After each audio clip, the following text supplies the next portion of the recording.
18वां बाब 7वीं और 8वीं आयत।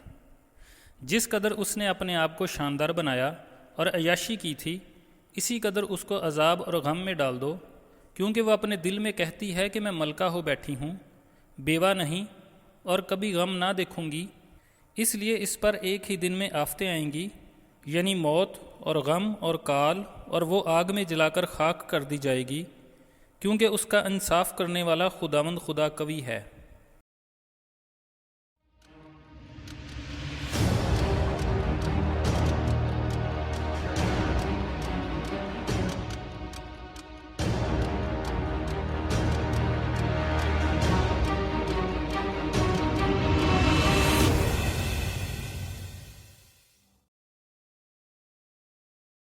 इस आयत में भी नुकसान की तलाफ़ी का वही कानून बरता गया है जो पिछली आयत में था, और इसकी सज़ा का तयन इसकी शान व शौकत और अय्याशी के मुताबिक किया जाएगा।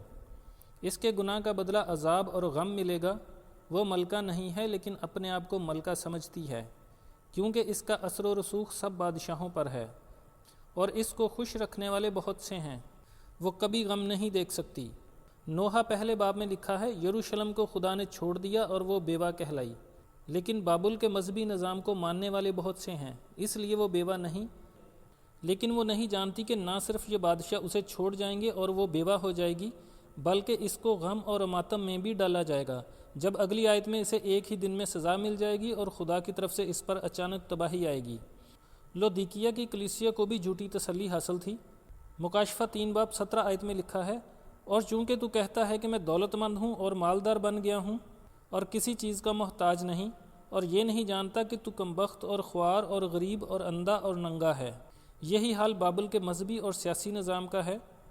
मजहबी निज़ाम यानी औरत सोचती है कि मैं हैवान की मलका हूँ, जबकि हैवान इसे रखना ही नहीं चाहता। 8वीं आयत में बाबुल शहर पर एक ही दिन में 4 आफतें आ गिरती हैं, यानी मौत, गम, काल और आग। मौत उनके लिए जिन्होंने इस हैवान और इसके बुत की परस्तिश की और उसकी छाप अपने माथे और हाथों पर ली। गम उनके लिए जिन्होंने उसके साथ तजारत और कारोबार करके खुशहाली और दौलत इकट्ठी की थी। कहत उनके लिए जो उस निज़ाम पर मुफ्त में परवरिश पा रहे थे, और आग सारे निज़ाम पर जिसको खुदावंद बिल्कुल तबाह कर देगा। जिस रात बाबुल का बादशाह बेलशज़र अपने उमरा और बीवियों के साथ मैख्वारी कर रहा था, तो खुदा का नविश्ता दीवार पर ज़ाहिर हुआ, यानी मीने तकीलो फ़रसीन, जिसमें उसकी अदालत का फ़ैसला सुनाया गया था। उसी रात बेलशज़र कत्ल हुआ और दिन निकलने से पेशतर बाबुल की हुकूमत ख़त्म हो चुकी थी। ये 7वीं आफत आखिरी आफत होगी। इसके साथ ही खुदावंद मसीह की आमद होगी और उसी वक्त हैवान की हुकूमत हमेशा के लिए ख़त्म हो जाएगी। जब खुदा की अदालत का वक्त आ जाए तो वो रुक नहीं सकता।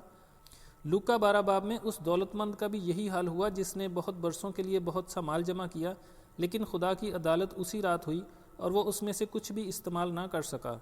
जब खुदा का गज़ब सदूम और अमूरा पर नाजिल हुआ तो एक ही दिन में दोनों शहर जल कर राख हो गए। अबरानियों में लिखा है, यकीनन जिंदा खुदा के हाथों में पड़ना हौलनाक बात है, क्योंकि हमारा खुदा बसम करने वाली आग है। हमारी आंखों के सामने खुदा ने इस ज़माने की रूस जैसी सुपर पावर यानी अजीम ताकतवर सल्तनत को बगैर लड़ाई और कश्तो खून के ख़त्म कर दिया। ये मौजूदा ज़माने में सरीहन अलाही अदालत का करिश्मा है।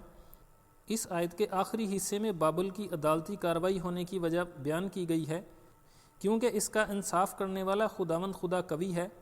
इंसाफ करने वाला खुदा कमज़ोर नहीं, बल्कि कवी, कादर मुतलिक और ज़ोर आवर है। खुदावंद मसीह जो बाबुल की तबाही के दिन आएगा के बारे में ज़बूर 24 में लिखा है, ये जलाल का बादशाह कौन है?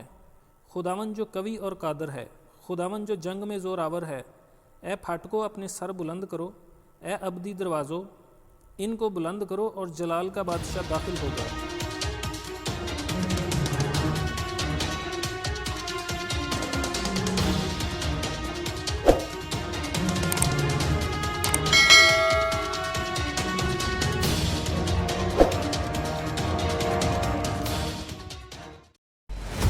फिर उसने मुझसे कहा, इस किताब की नबूवत की बातों को पोशीदा न रख, क्योंकि वक्त नजदीक है।